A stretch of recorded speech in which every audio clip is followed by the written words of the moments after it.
viva! Viva! Viva! Habari ya moral. Habari ya moral. Furahi sana. Mimi nitaimba kamimbo wa mwa tunaanza kuimba Lumbashi. Corneille na Makenga wanaungana. Corneille na Makenga wanaungana. Milango ya Kinshasa inafunguka. Milango ya Kinshasa. Tunasikia? Corneille na Makenga wanaungana. Corneille na Makenga wanaungana. Milango ya Kinshasa inafunguka. Milango ya Kinshasa inafunguka. Corneille na Bisimwa wanaungana. Corneille na Bisimwa wanaungana. Milango ya Kinshasa inafunguka.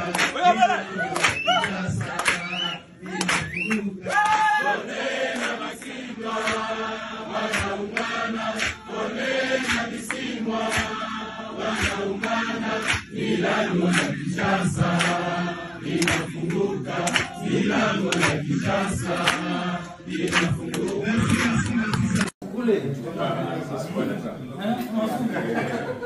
Afande, ungetumia hautatumia.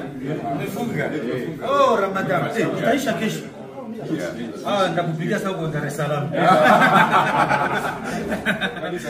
Uko Dar es Salaam napigia afande. Leo bwana mambo safi. Jagesi kabisa. Mwezi Ramadhani itaisha kesho. Kesho nitakula pilau.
Wote viko debiko.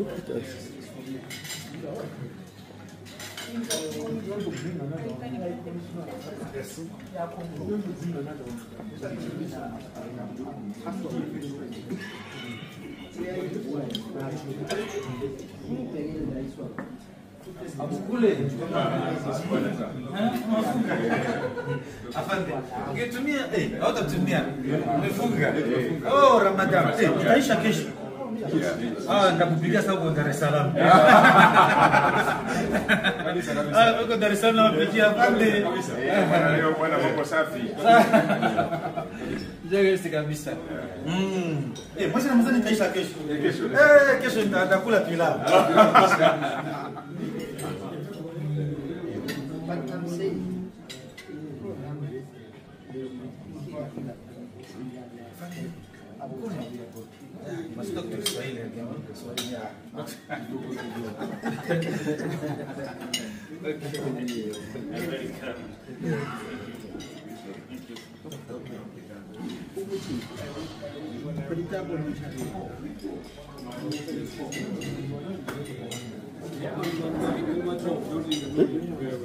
Sio na kukumbuka kukwambia hapa. Sio ile pale hapa.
Thank you, thank you.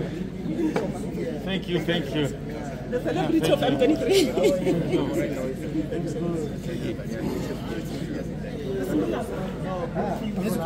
Greet everyone.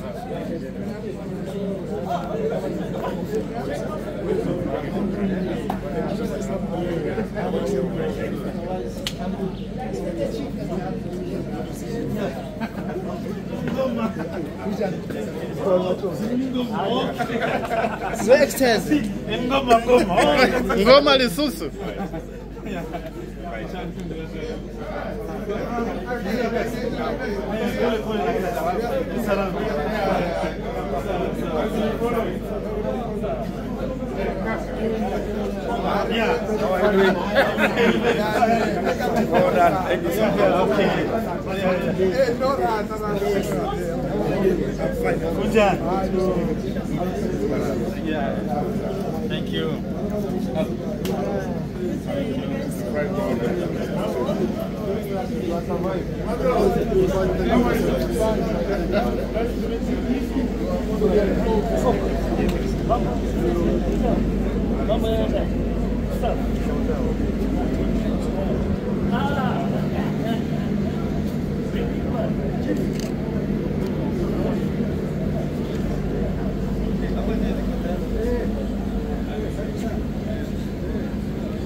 Thank you.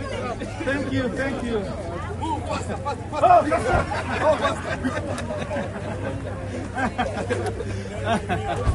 Okay.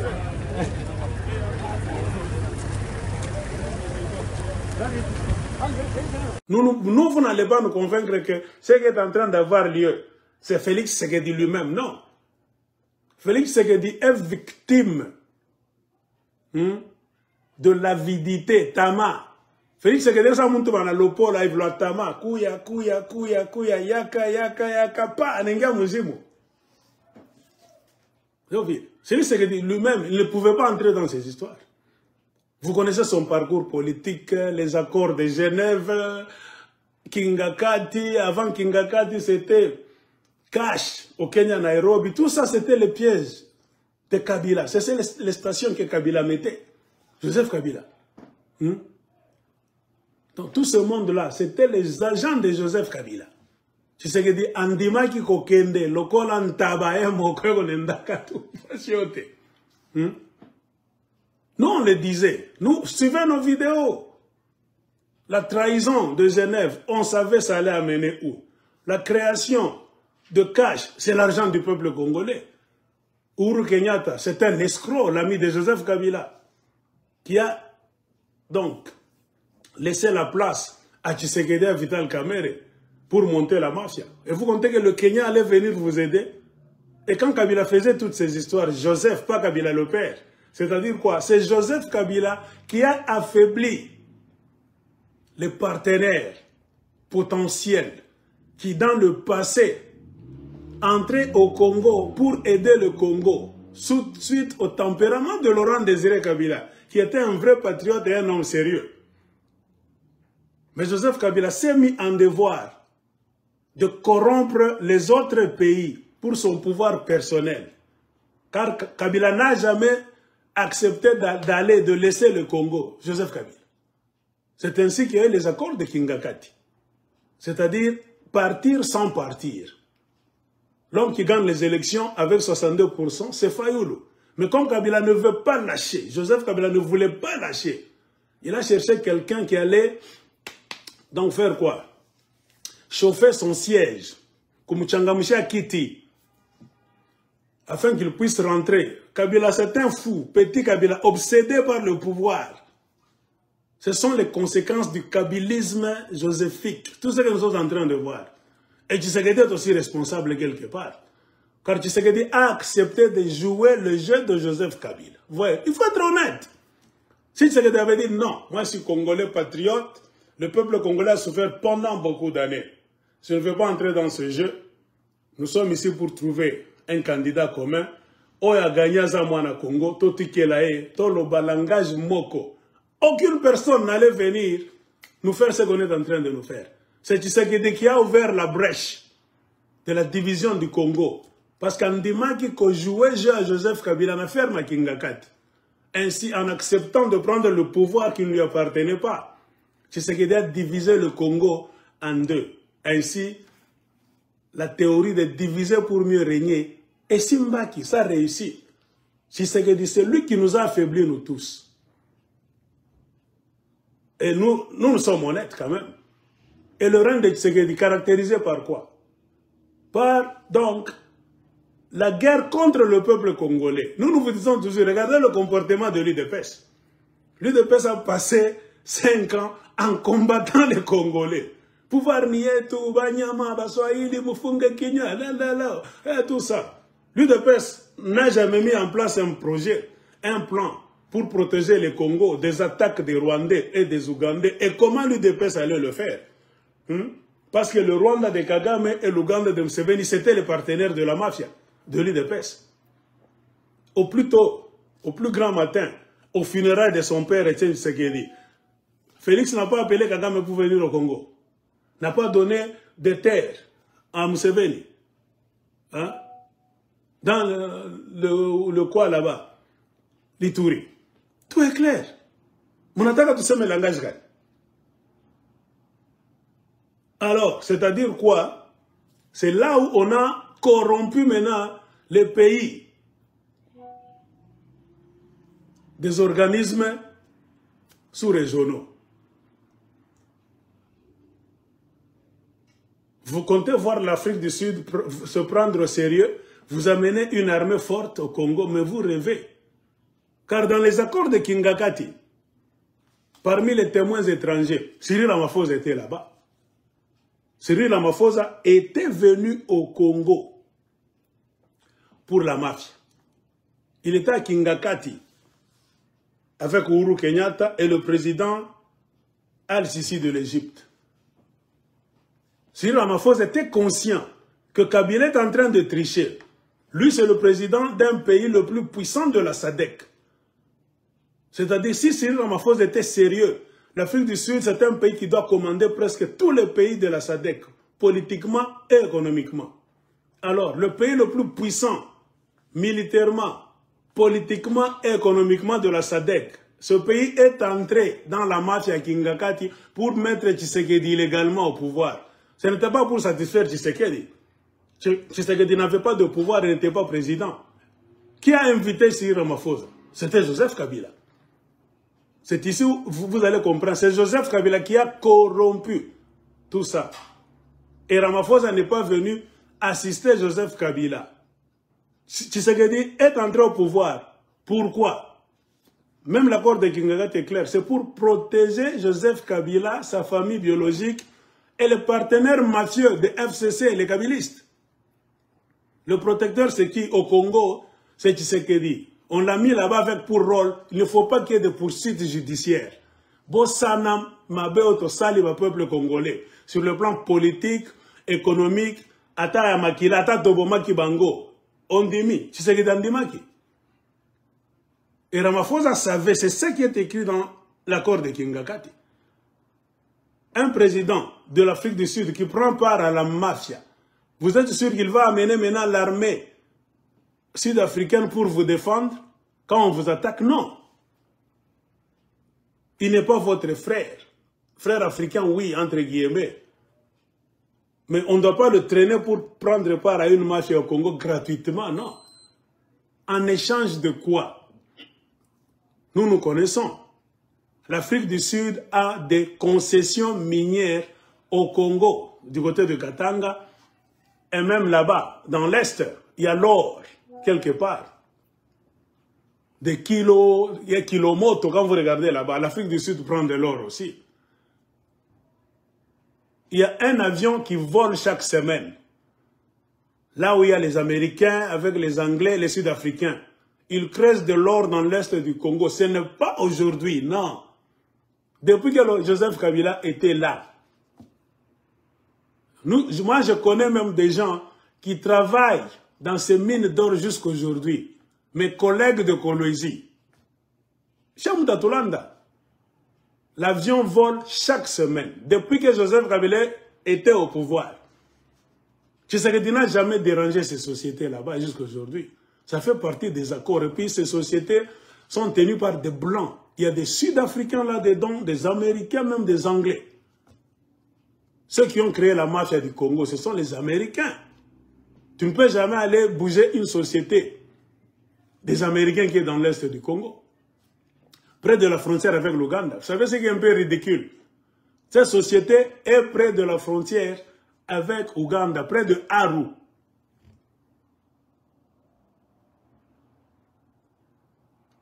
On attaque le Congo par les ADF Nalou, qui tuent les Congolais dans des villages. Mais les ADF Nalou n'attaquent jamais cette société américano-sud-africano-britannique, hein, qui est à la frontière de l'Ouganda et du Sud-Soudan.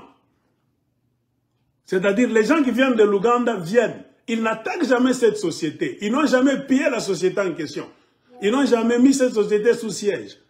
Ils laissent la société, ils passent à côté. Ils viennent, ils vont tuer les pauvres villageois congolais dans des villages. C'est quel genre de guerre on est en train de vous faire? Hein? C'est parce qu'on a la classe politique la plus corrompue de l'histoire de l'humanité.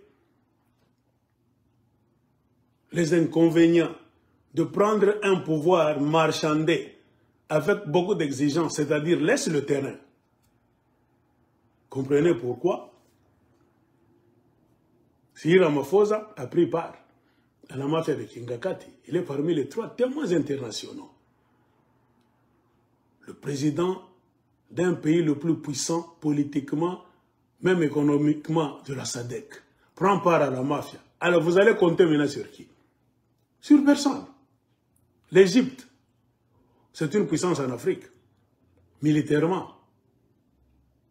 Al-Sisi est venu prendre la mafia, prendre part à la mafia de Kingakati, adouber la mise de Tshisekedi au pouvoir. Vous allez appeler qui? Personne. Le Nord est bouclé. Le Kenya, qui vous a tiré même dans la communauté de mafia des États d'Afrique de l'Est, sous Tshisekedi, avec l'aide de la bousculade de Vital Kamerhe.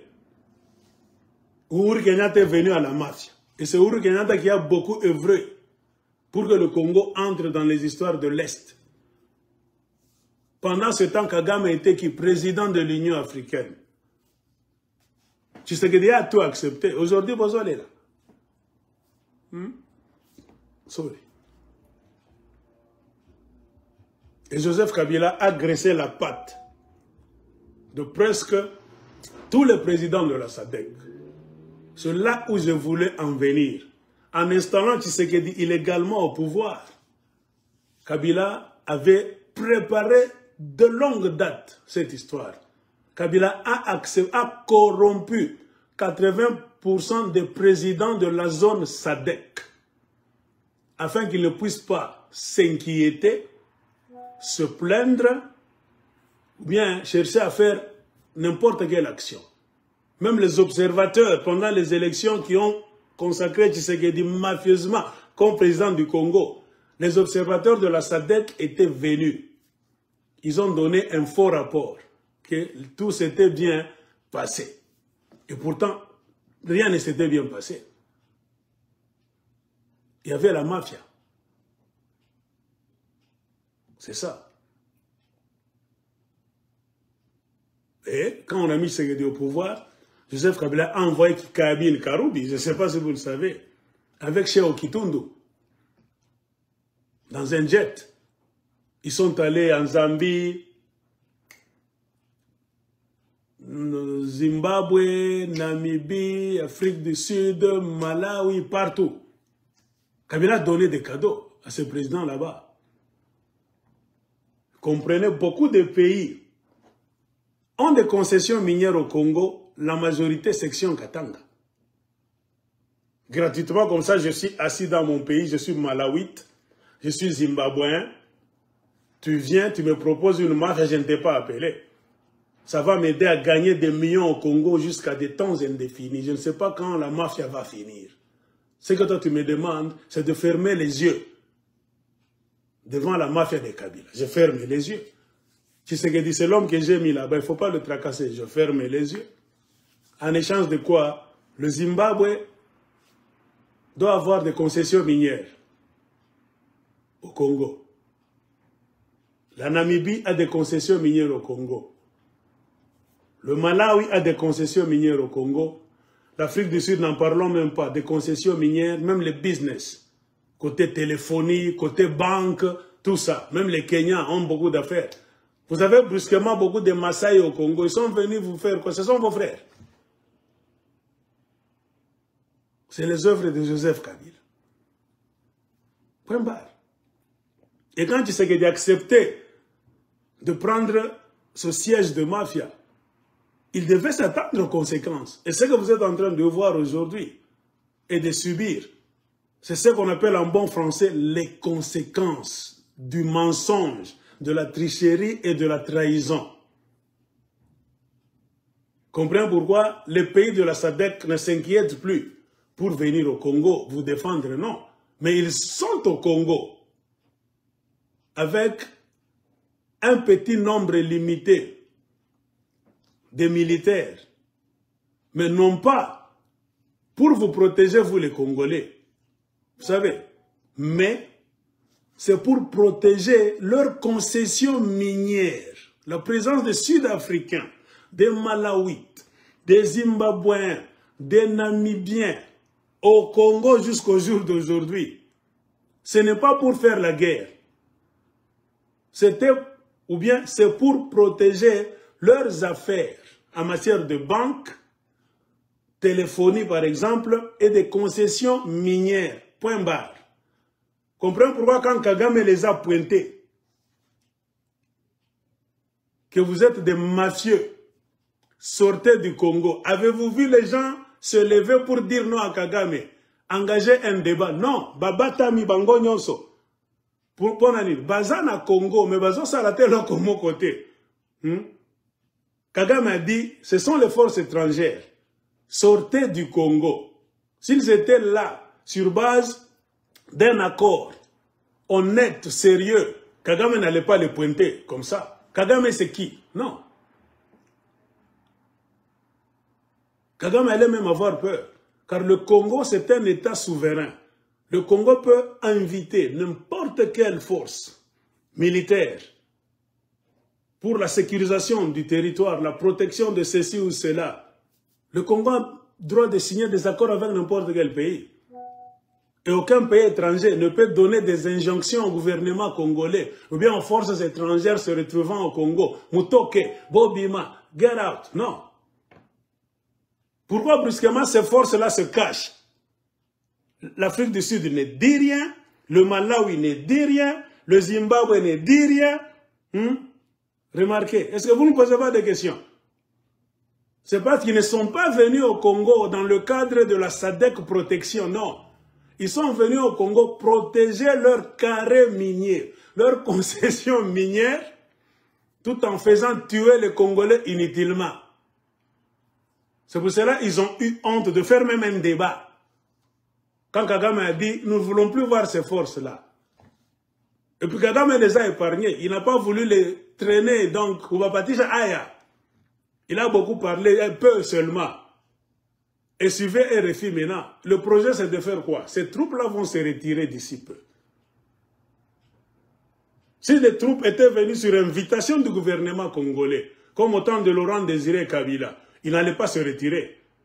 Car ils allaient avoir un document juridique justifiant leur présence au Congo. C'est pour combattre aux côtés des forces armées congolaises afin de protéger les citoyens congolais, leur territoire et leurs biens. Point barre.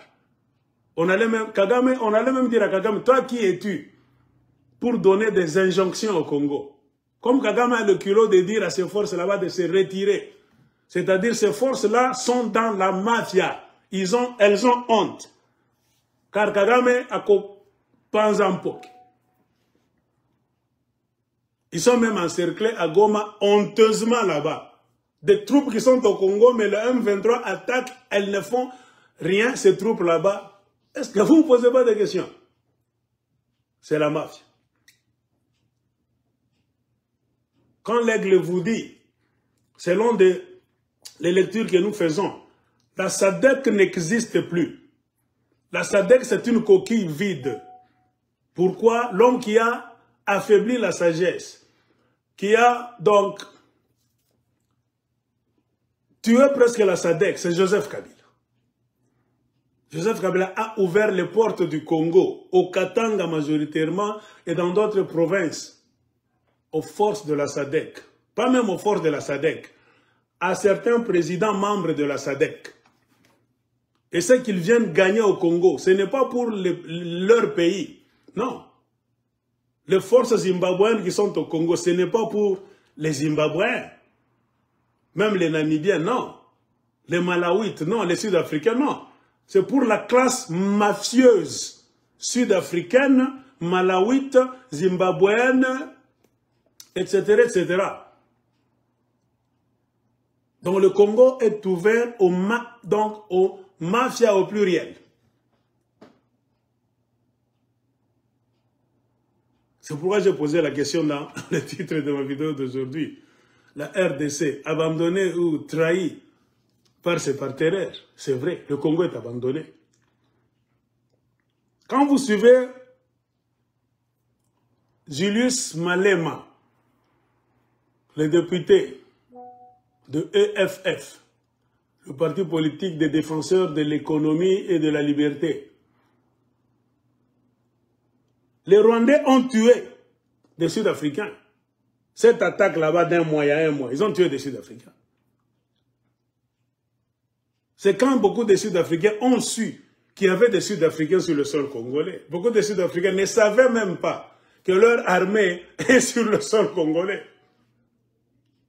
Ils étaient avec 2 hélicoptères. Quand vous suivez les paroles de Julius Malema, comment est-ce que moi je l'ai su? C'est Julius Malema qui est sud-africain député national. C'est-à-dire, il a accès au dossier. Il a dit l'un des hélicoptères était en panne. L'autre là fonctionnait non pas à full time. Et les soi-disant militaires sud-africains qui étaient là, c'était des militaires qu'on a ramassés par-ci par-là, mal entraînés. Est-ce que, on se pose la question, ce sont les militaires des forces armées sud-africaines ou bien ce sont des mercenaires?